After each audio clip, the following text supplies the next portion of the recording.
Ladies and gentlemen, welcome to another episode of the RVMan LP Exhibition. This time around, we're playing Mortal Kombat Project Revitalized, a fan game made by several fan game makers throughout YouTube, but primarily most of the edits were made by Borg.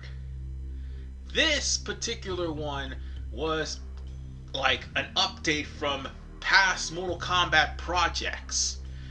I mean, the most recent Mortal Kombat project, which is Mortal Kombat Ultra Revitalized, isn't finished yet because for some reason there's a game-breaking bug that involves Kintaro. I don't know why.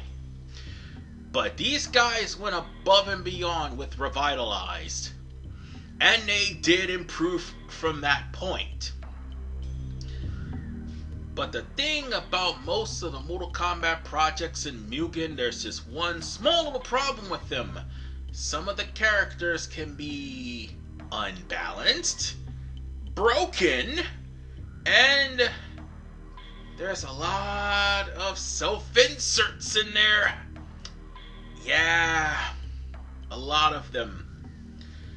While this is trying to actually cover the events between Mortal Kombat 1 and Mortal Kombat 3.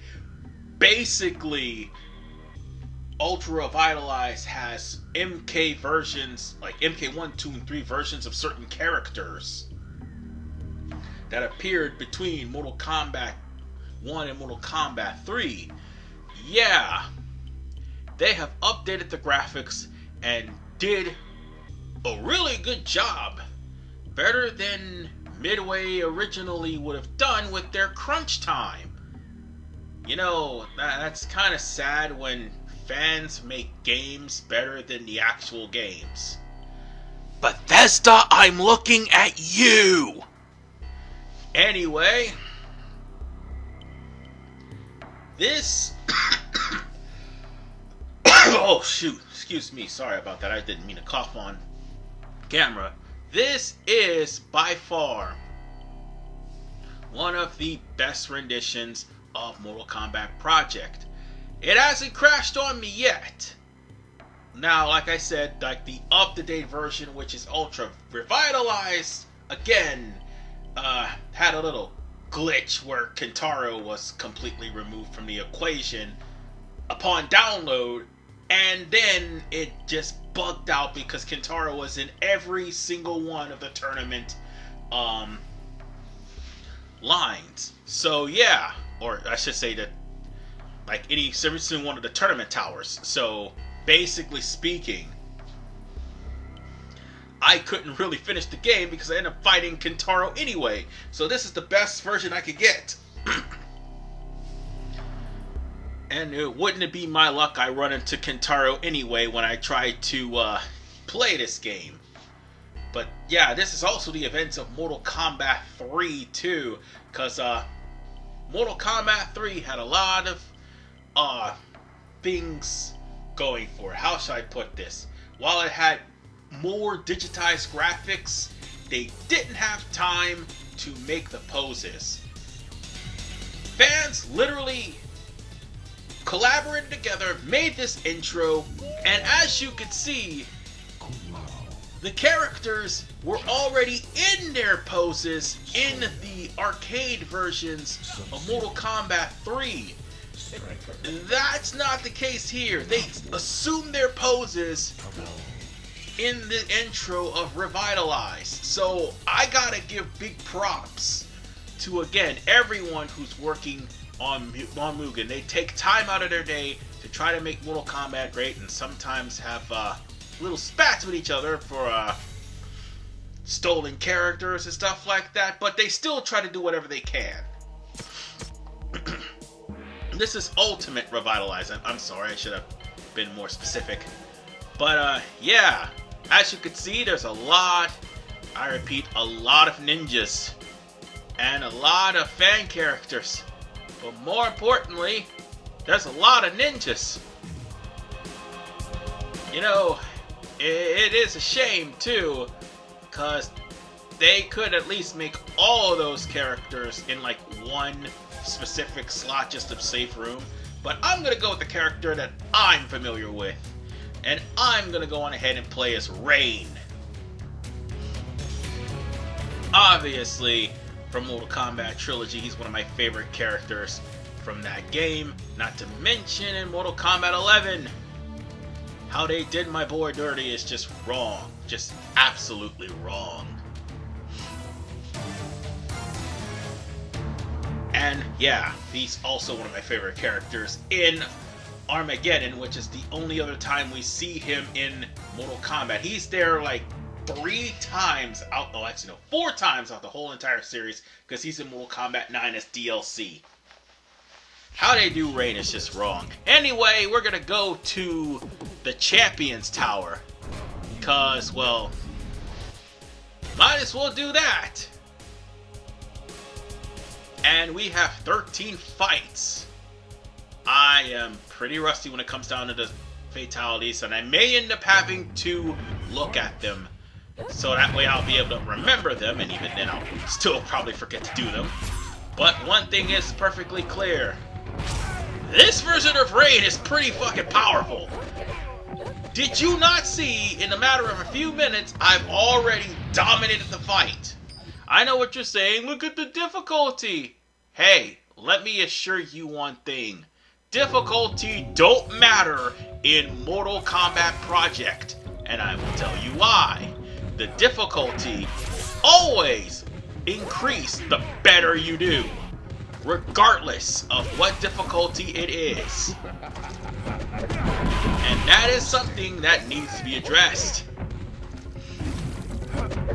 And I know there's going to be some people say, play this on a higher difficulty. Again, the difficulty is going to, as I just showed, I don't remember most of the fatalities. The difficulty is going to increase eventually, because that win streak is going to eventually become, well, bigger. And I pretty much remember only a few moves from Rain. Yeah, this is probably his Armageddon version, or they tried to make his Armageddon version. Because it has the water kick that he has, where he just propels himself and just drop kicks you in the face. And he also has to teleport. But other than that,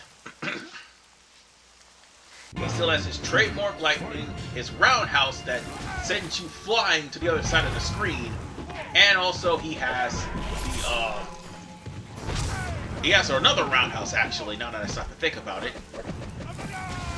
Yeah, they have practically a regular roundhouse and a super roundhouse.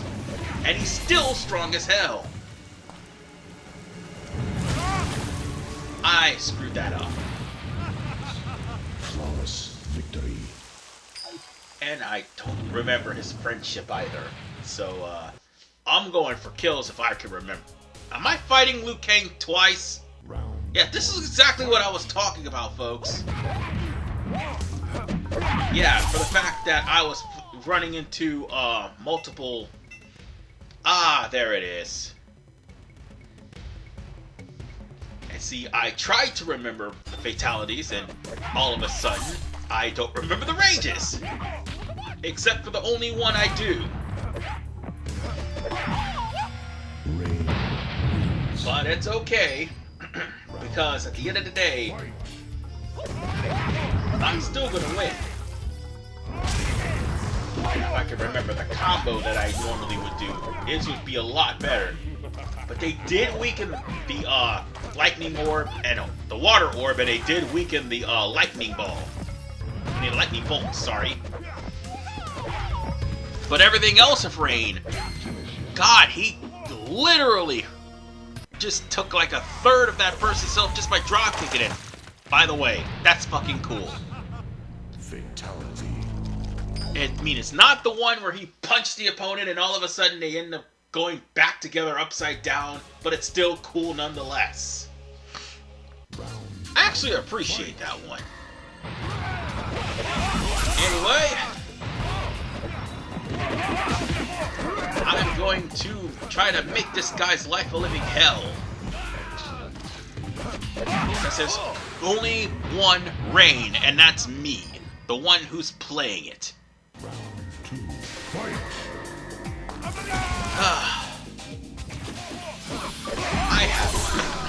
no idea why they would leave so many ninjas like that. I mean, it's in every Mugen, but look on the bright side, there's not as many fan characters as they are in other Mugens, because there's like chaotic that exist. Because the whole entirety of chaotic is literally nothing but fan characters that aren't really compatible with the fatalities that some of the original characters have. And more importantly, yeah, by the way, this is a pit fatality if I'm not mistaken. And I just sent somebody in the lava not too long ago, and now there's spikes. I hope I could send somebody there too, unless I really can't. But anyway, the thing about chaotic, there is like multiple characters that are based off of Katana or based off of Scorpion that's been made into fan characters with backstories that takes up 3/4 of the roster, and more importantly, is ridiculously powerful. Let me see. There's some of the more infamous ones around here, and I'm only talking because I'm practically going to dominate the entirety of this tower, save for Shao Kahn. It's a given, really. And I spoke too soon because I just lost. But let me just list off the names of some of the most notorious characters that you're gonna probably see in a Mugen. Let's see. There's Aqua. He's in this game. There is Ace and Ace Evil. Or I said Ice or Ice Evil, whichever one comes first. He's in the game, and he's relatively broken. Magnetro, stupidly broken. Ruby, she's in this game. Let's see. Saphira, thank God she's not in this game. Let's see, what other stupidly broken one they have? Oh yeah, Dark! Let's not forget about that guy. He's stupidly broken as well. And they also make fan characters off of the Cyber Ninjas too. There is a character called Leviathan. He's also stupidly broken as well. And let's not even get on Slime. I'ma tell you, Slime is by far one of the most broken characters to ever be created. And let me be honest with you, I hate that fucking character. And you wanna know why I hate that character? Because even if you perform a fatality on that character, he can perform one on you and win the match. Or more along the lines of, if you don't perform a fatality on him, he'll win the match by killing you. I've seen it happen myself, and more importantly, I bore witness to it when No Continues fought as Slime. So yeah, Slime is way too overpowered.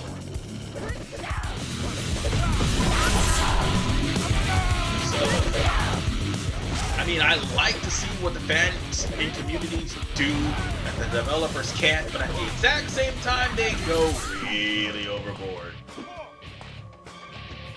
And speaking of going overboard, I'm liberally using this uppercut because, well, I can't think of anything else to do.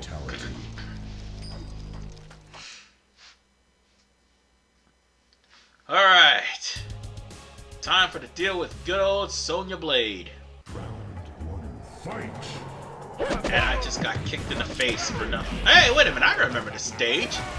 This is from Mortal Kombat 9. I gotta give props to them. All they did was took the picture of the stage and basically put the effects on the ground, and that's where the sprites are fighting, and I gotta give them credit. That takes a lot of work. Not only a lot of work, but more importantly, that takes a lot of time and effort too. Honestly, if you want to try to make your own game of Mugen, you're gonna be pretty much there for the whole day, because you're gonna try to make one character and hope to God it's, or more importantly, you're just going to install characters on Mugen screen packs. And it's just going to be tedious as time goes on. He's got to make sure they're compatible as well. So that's the thing. It's a long, tedious process to make sure your game works. Make sure that they're sound.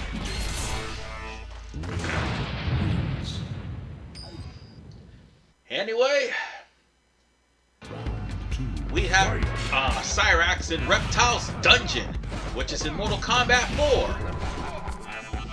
And just so you know, this is a fan game. This isn't really the original Mortal Kombat 3. If I do play Trilogy, well, do play 3 hours, but I'm going to say it's going to be Trilogy, actually. And I'm going to tell you why. Trilogy is the up-to-date version of 3, but in technicality, I'm kind of playing Mortal Kombat Trilogy, so why bother? It may just cover 1 and 2, but I guess playing the original games would be a lot better. Eventually, I'll get to the lines of getting the first 3 games done. Alright. Let's just clean house and take care of Tanya. And by the way, ladies and gentlemen, it is day 2 that I became 40 years old. And I am starting to feel it. I mean, I know 40 is the new 20. It's not that old. But damn, let me tell you something. When you hit that 30 threshold, ladies and gentlemen, you start to lose interest in things, and that's something that's not cool. And I forgot to do the stupid thunder strike, because I would have done it too. But as I said, once you start getting older, you start losing interest in things you're passionate about, and more importantly, you start losing interest in certain hobbies. And that's something that should not happen. And more importantly, you'll be more focused on other things and trying to make yourself interesting. With me, that's kind of an impossibility to try to keep me interested. And that's why I normally keep video games around, because really there's not much interesting things in Tampa now that they've closed the majority of spots that are great to hang out at down due to COVID. And it really sucks, to be honest with you. Oh, if I would have kept pushing the high punch button, I probably would have done a brutality.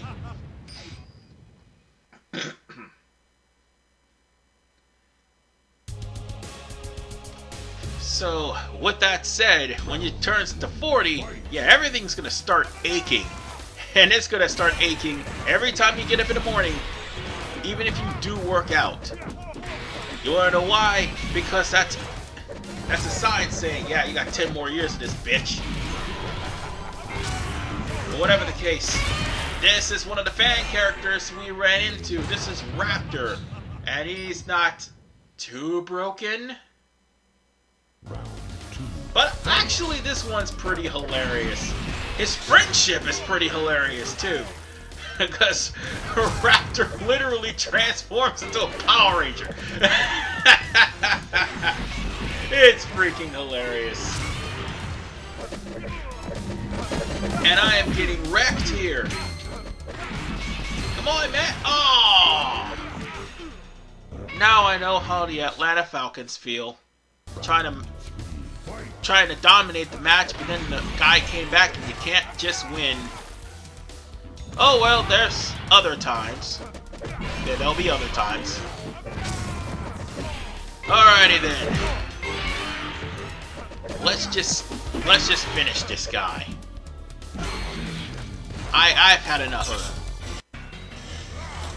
And take your punishment. And to be perfectly honest with you, he is. His blood is literally acid, so why in the world is Ray not dying? Round 1. Alright. Time for us to deal with Serena. Oh yeah, they literally ripped the sprite from Mortal Kombat mythology and glorious! Just fucking glorious. She didn't even stand a chance. And notice the difficulty. Like I said, this game will increase difficulty the better you do. Difficulty does not matter. Even if you beat this game on hard, oh, guess what? It will stay at 100 from beginning to end. Ah, damn. Let's just go on ahead and finish this woman off. And you know what? This is the second time I had to beat her up. Remember I had to beat her up in Armageddon?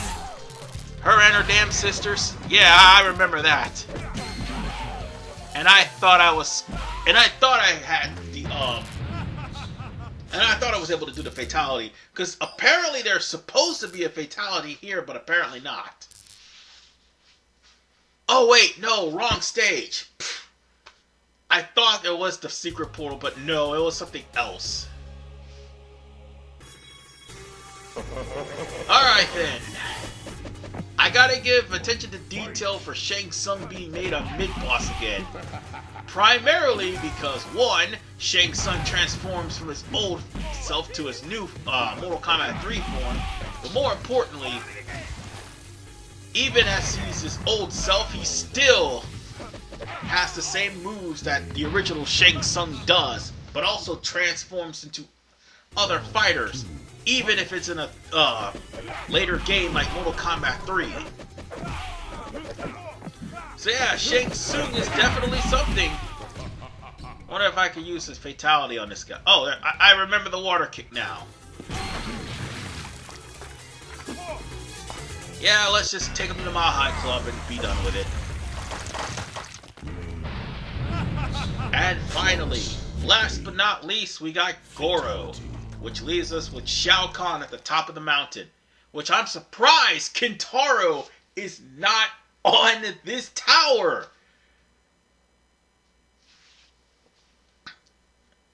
That is a first. Normally I run into Mataro. Normally I run into Kintaro. But Goro? Okay. Round one. Fight. Time to show this bitch who's boss. Oh, and by the way, I haven't found your knife yet, bro. Oh, I forgot the lightning doesn't work on this guy. God damn it! I forgot the lightning didn't work on him! Oh! You asshole! Oh, damn it! Let's end this before he wrecks my shit!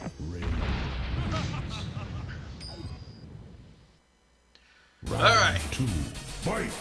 Let's make this quick. He's pulling out all the stops. Come on, man. We can do this. Ouch. There we go. Yeah, too bad we can't do a fatality on him. He'll just crumble into a statue and be destroyed. And now, we got Shao Kahn. My streak's going to die, isn't it? Round one. Fight. Let's wreck his shit! We're gonna hit him with the dial. Oh! Yeah, that's right. I forgot the lightning bolt don't affect him either, so I'm gonna have to use the dial combo on him. And he dial comboed me! Damn it, wrong combo! Damn! So close! And notice the difficulty in the corner. I told you! I serious to God told you! Difficulty don't matter in this game. It's going to get difficult anyway! Yeah, Shao Kahn. Oh my god, how should I put this? Borg went above and beyond the call of duty to make Shao Kahn as tough as humanly possible.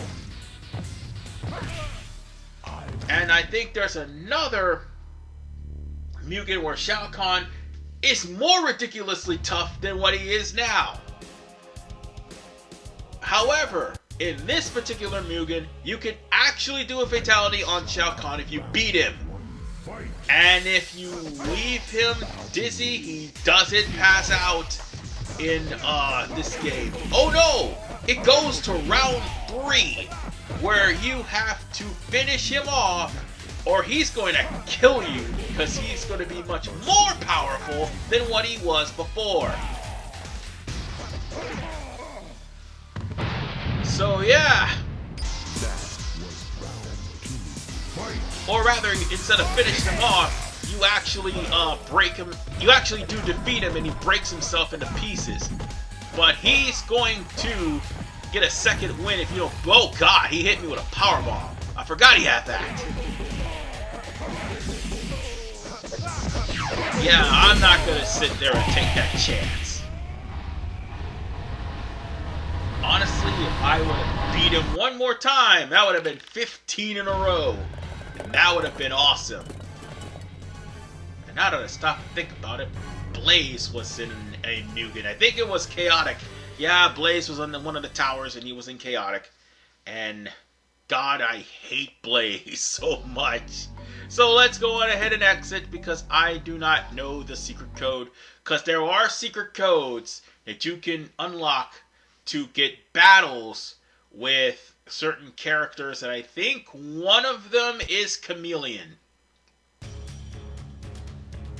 I don't remember. Anyway, this is the ending from Mortal Kombat 3, except it's a picture of Rain. And it's much more detailed. So, I gotta give props where props is due. If they aren't on a time crunch, or all the actors aren't, you know, trying to beg for money and going to run off to Bloodstorm to try to advertise for that, Daniel Pacina, you're a moron. I mean, you can't blame the guy for not trying to look for work, but seriously.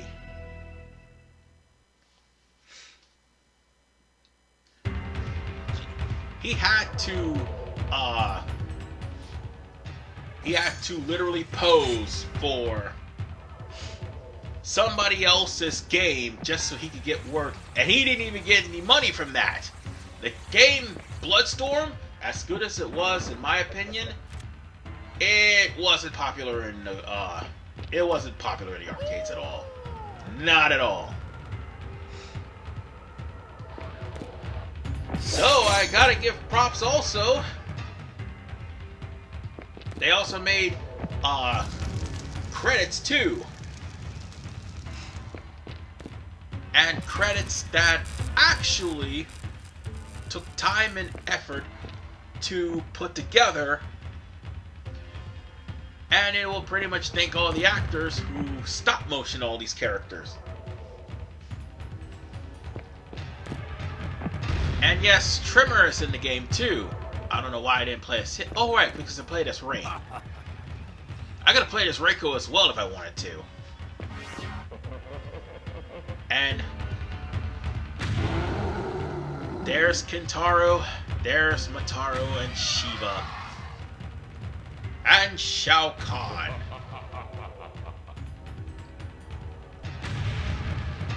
So they even used the credits from Ultimate Mortal Kombat's, Ultimate Mortal Kombat 3's arcade.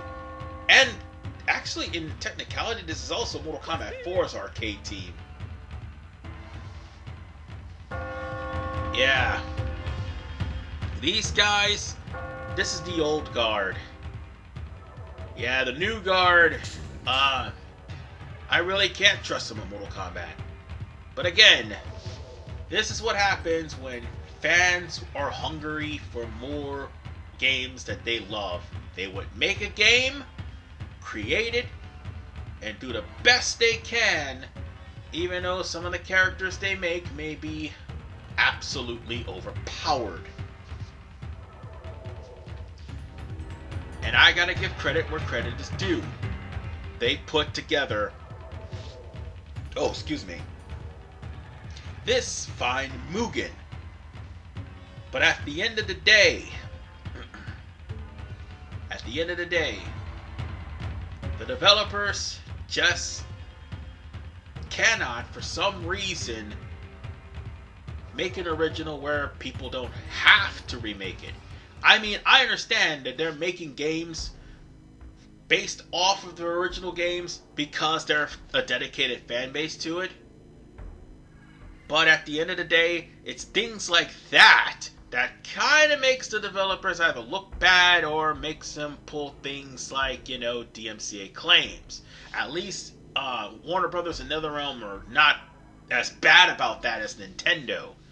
But the reason why fans make games like this and it make it better than the editors is not to try to prove that they're better, but because of the fact that they love the game so much.